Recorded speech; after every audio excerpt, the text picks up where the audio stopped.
మామూలుగా history sheeters ఎట్లుంటారో rowdy sheeters ఎట్లుంటారో ఈ నకిలీ విత్తనాలలో కూడా హ్యాబిచువల్ అఫెండర్స్ మీరు లిస్ట్ అవుట్ చేసుకుని ఒక డేటా కలెక్టర్లు అందరూ కూడా డేటా కలెక్ట్ చేయాలి, డేటా అవైలబుల్ పెట్టాలి.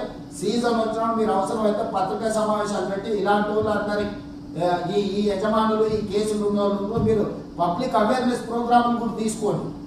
అక్కడక్కడ ఈ విత్తనాలు రెగ్యులర్గా ఉంటే కేసులు కట్టిన వాళ్ళు బస్ స్టాండ్లలో ఫ్లెక్సీలు పెట్టించారు, వాళ్ళ ఫోటోలు పెట్టించి వీళ్ళు నకిలీ విత్తనాలు అమ్ముతారు, వీళ్ళ పట్ల జాగ్రత్తగా ఉండండి అని చెప్పి.